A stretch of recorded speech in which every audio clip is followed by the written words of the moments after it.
প্রিয় সাংবাদিক ভাই বোনেরা, এবারের ঐতিহাসিক সফরে বাংলাদেশ এবং মালয়েশিয়ার মধ্যে অনেকগুলো গুরুত্বপূর্ণ খাত নিয়ে আলোচনা হয়েছে। খাতগুলো হলো রাজনৈতিক সহযোগিতা, বাণিজ্য ও বিনিয়োগের সম্প্রসারণ, হালাল শিল্প, ডিজিটাল অর্থনীতি, এআই এবং সেমিকন্ডাক্টর খাত, বাংলাদেশ থেকে মালয়েশিয়ায় কর্মী নিয়োগ এবং তাদের কল্যাণে সহযোগিতা, শিক্ষা ও পর্যটন খাতে সহযোগিতা, জ্বালানি খাত, প্রতিরক্ষা, নিরাপত্তা এবং আঞ্চলিক ও বহুপাক্ষিক সহায়তা সম্প্রসারণ। উল্লেখ্য, সর্বমোট 9টি বিষয়ে পারস্পরিক সহযোগিতা বৃদ্ধির লক্ষ্যে দুই দেশের সম্মতিতে 33টি পয়েন্টের একটি যৌথ বিবৃতি ইতিমধ্যে ইস্যু করা হয়েছে। বাংলাদেশের মাননীয় প্রধানমন্ত্রী এবং মালয়েশিয়ার মাননীয় প্রধানমন্ত্রীর যৌথ প্রেস কনফারেন্স আজকে পুত্রজায় অনুষ্ঠিত হয়েছে। এই যৌথ প্রেস কনফারেন্সে মালয়েশিয়ার মাননীয় প্রধানমন্ত্রী বাংলাদেশের ইতিহাসে শহীদ প্রেসিডেন্ট জিয়াউর রহমান ও দেশনেত্রী বেগম খালেদা জিয়ার ভূমিকার ভূয়সী প্রশংসা করেছেন।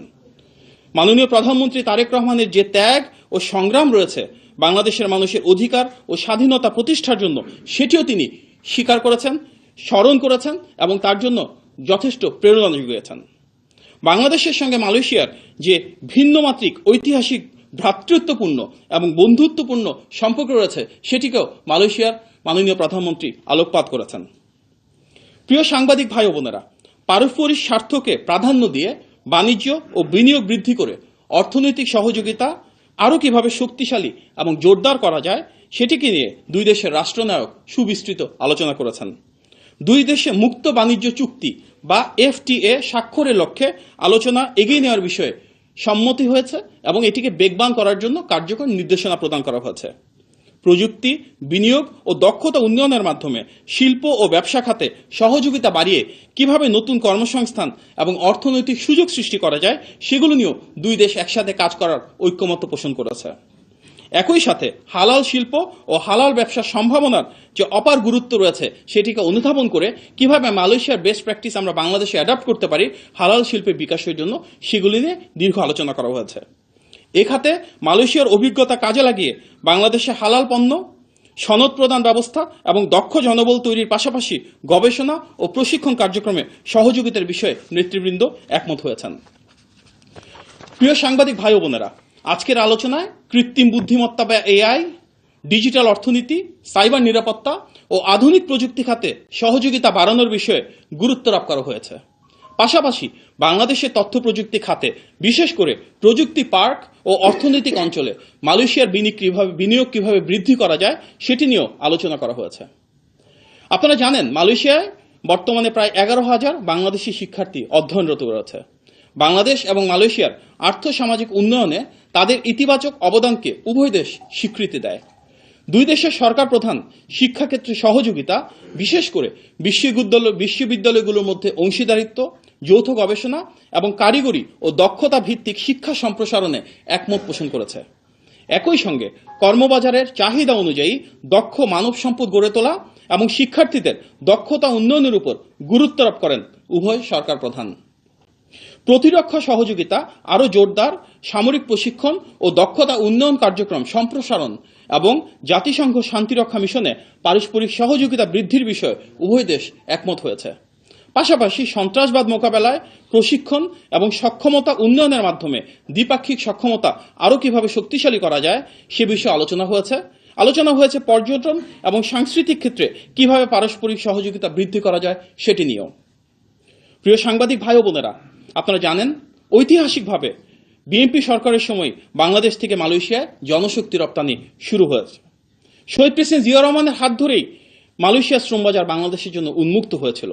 বিভিন্ন কারণে গত কয়েক বছর ধরে এই বাজার বন্ধ রয়েছে। স্বাভাবিকভাবেই জনগণের স্বার্থ প্রতিষ্ঠায় বাংলাদেশের মাননীয় প্রধানমন্ত্রী তার দ্বিপাক্ষিক বৈঠকে মালয়েশিয়ার মাননীয় প্রধানমন্ত্রী এবং মহামান্য রাজার সঙ্গে শ্রম বাজার পুনরায় উন্মুক্ত করার বিষয়টি আলোচনা করেছেন।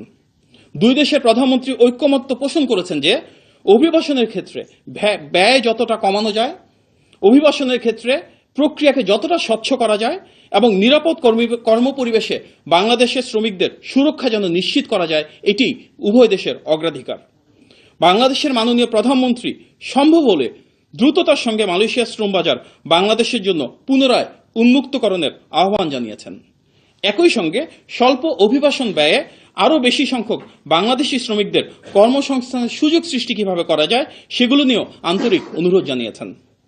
পাশাপাশি বিভিন্ন কারণে যেসব বাংলাদেশি শ্রমিক অবৈধ অবস্থায় রয়েছেন কিংবা কারাগারে অন্তরীণ রয়েছেন তাদেরকে কিভাবে মানবিক ও সহানুভূতিশীল উপায়ে বৈধতার আওতায় আনা যায় অথবা প্রয়োজনে বাংলাদেশ থেকে বাংলাদেশে নিরাপদে ফেরত পাঠানো যায়, মালয়েশিয়ার বিদ্যমান আইন অনুযায়ী সে বিষয়ে মাননীয় প্রধানমন্ত্রী সর্বোচ্চ আন্তরিক সহযোগিতার অনুরোধ জানিয়েছেন। আজকের বৈঠকে মালয়েশিয়ার আর্থসামাজিক উন্নয়নে বাংলাদেশের কর্মীদের গুরুত্বপূর্ণ অবদানের প্রশংসা করা হয়। একই সাথে বাংলাদেশ মালয়েশিয়ার সম্পর্ক উন্নয়নের ক্ষেত্রে প্রবাসী বাংলাদেশিরা যে অত্যন্ত গুরুত্বপূর্ণ এবং কার্যকর ভূমিকা রেখেছেন সেটিও উল্লেখ করা হয়েছে। জ্বালানি খাতে সহযোগিতা ও বিনিয়োগ বৃদ্ধিতে বাংলাদেশ ও মালয়েশিয়া একমত হয়েছে।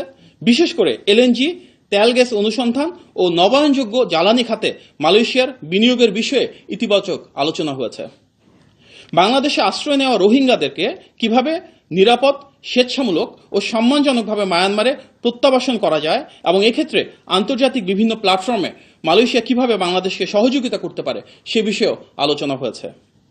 একইভাবে আসিয়ানের সেক্টরাল ডায়ালগ পার্টনার হিসেবে এবং রিজিওনাল কম্প্রিহেন্সিভ ইকোনমিক পার্টনারশিপ বা RCEP-তে বাংলাদেশের অন্তর্ভুক্তির বিষয়ে মালয়েশিয়া কিভাবে সহযোগিতা করতে পারে সে বিষয়েও আলোচনা হয়েছে।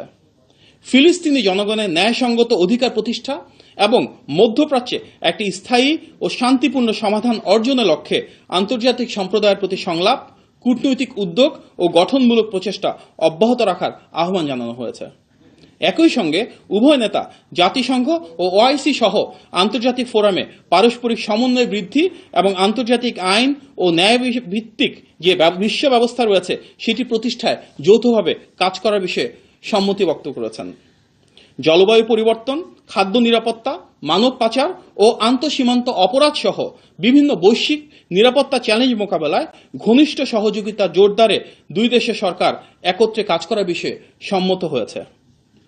প্রিয় সাংবাদিক ভাই ও বোনেরা, এই সফরে দুই দেশের মাননীয় প্রধানমন্ত্রীর উপস্থিতিতে বাংলাদেশ ও মালয়েশিয়ার মধ্যে সংস্কৃতি বিষয়ে একটি মেমোরেন্ডাম অব আন্ডারস্ট্যান্ডিং স্বাক্ষরিত হয়েছে।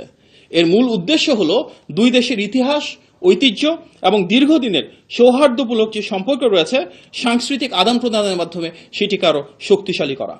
তাছাড়া বিনিয়োগ বৃদ্ধি ও সন্ত্রাস দমনে দুইটি এক্সচেঞ্জ অব নোটস বিনিময় করা হয়েছে।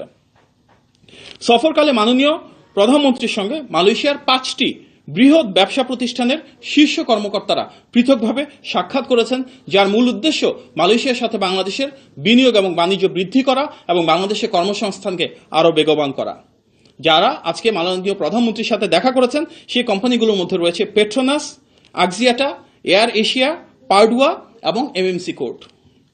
সফরকালে বাংলাদেশের মাননীয় প্রধানমন্ত্রী ও তার সহধর্মিনী মালয়েশিয়ার মাননীয় প্রধানমন্ত্রী দাতো সেরি আনোয়ার ইব্রাহিম ও তার সহধর্মিনীকে তাদের সুবিধাজনক সময়ে বাংলাদেশে সফরের আন্তরিক আমন্ত্রণ জানিয়েছেন। একই সঙ্গে মাননীয় প্রধানমন্ত্রী এই ঐতিহাসিক সফর আয়োজনের জন্য মালয়েশিয়া সরকার এবং জনগণের প্রতি আন্তরিক কৃতজ্ঞতা প্রকাশ করেছেন।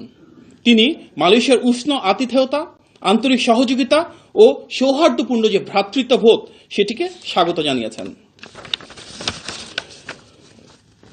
মাননীয় প্রধানমন্ত্রী যে সীমিত পরিসরে বৈঠক অনুষ্ঠিত হয়েছিল মালয়েশিয়ার মাননীয় প্রধানমন্ত্রী দাতো সেরি আনোয়ার ইব্রাহিমের সঙ্গে, সেখানে দুই দেশের একটি প্রতিনিধি দল অংশগ্রহণ করেছিলেন।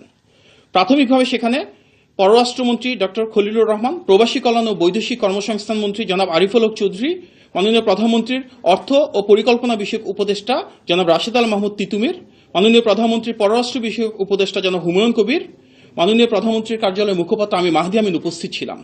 এবং আমাদের সাথে মালয়েশিয়ার প্রতিনিধি দলে ছিলেন স্বরাষ্ট্রমন্ত্রী দাতুক সেরি সাইফুদ্দিন নাসতুইন ইসমাইল, পররাষ্ট্রমন্ত্রী দাতুক সেরি মোহাম্মদ হাসান, মানব সম্পদ মন্ত্রী দাতুক সেরি আল রামানান, প্রধানমন্ত্রীর ব্যক্তিগত সচিব দাতো শাহরুল আনোয়ার বিন সালমান এবং সেক্রেটারি জেনারেল তান শ্রী আমরেন মোহাম্মদ জিন। পরবর্তীতে ডেলিগেশন পর্যায়ে আরও একটি মিটিং অনুষ্ঠিত হয়, যেখানে ঢাকা থেকে আগত সকল সদস্যবৃন্দ মালয়েশিয়ার একটি ডেলিগেশন টিমের সাথে দুই মাননীয় প্রধানমন্ত্রীর উপস্থিতিতে আলোচনা অংশগ্রহণ করেন। বাংলাদেশের মাননীয় প্রধানমন্ত্রী তার দ্বিপাক্ষিক বৈঠকের অংশ হিসেবে মহামান্য রাজার সঙ্গেও সাক্ষাৎ করেছেন এবং তাদেরও একান্তে আলোচনা হয়েছে। সাক্ষাৎকালে বাংলাদেশের প্রতিনিধি দলের মধ্যে উপস্থিত ছিলেন প্রবাসী কল্যাণ ও বৈদেশিক কর্মসংস্থান মন্ত্রী জনাব আরিফুল হক চৌধুরী, মাননীয় প্রধানমন্ত্রীর কার্যালয়ের মুখপাত্র এবং উপদেষ্টা আমি মাহদি আমিন এবং মাননীয় প্রধানমন্ত্রীর ডাক টেলিযোগাযোগ আইসিটি উপদেষ্টা জনাব রেহান আসিফ আসাদ। মালয়েশিয়ার পক্ষ থেকে এখানকার মানব সম্পদ মন্ত্রী উপস্থিত ছিলেন সেখানে। প্রিয় সাংবাদিক ভাই ও বোনেরা, আজকের এই সফর কেবল একটি রাষ্ট্রীয় সফর নয়, এটি বাংলাদেশ ও মালয়েশিয়ার বন্ধুত্বমূলক সম্পর্কের এক ঐতিহাসিক অধ্যায় এবং ভবিষ্যৎ সহযোগিতার এক নতুন দিগন্তের সূচনা। মাত্র 18 ঘন্টার অতি সংক্ষিপ্ত এই সফর অত্যন্ত ফলপ্রসূ হয়েছে এবং এখানকার যে আলোচনা, সমঝোতা ও পারস্পরিক সহযোগিতার ভিত্তিতে সিদ্ধান্ত গৃহীত হয়েছে, আমরা বিশ্বাস করি আগামী দিনে তা দুই দেশের বহুমাত্রিক যে সম্ভাবনার নতুন দ্বার রয়েছে সেটিকে উন্মোচন করতে পারবে। জনগণের ভোটে নির্বাচিত সরকারের মাননীয় প্রধানমন্ত্রী জনাব তারেক রহমানের প্রথম এই বিদেশ সফর বাংলাদেশ মালয়েশিয়া সম্পর্কের ইতিহাসে গুরুত্বপূর্ণ মাইলফলক হিসেবে স্মরণীয় হয়ে থাকবে ইনশাল্লাহ। এই সফরের মাধ্যমে দুই দেশের পারস্পরিক আস্থা, বন্ধুত্ব ও জনগণের সাথে জনগণের যে সম্পর্ক, পিপল টু পিপল টাইজ, সেটি আরও সুদৃঢ় ও সুসংহত হবে।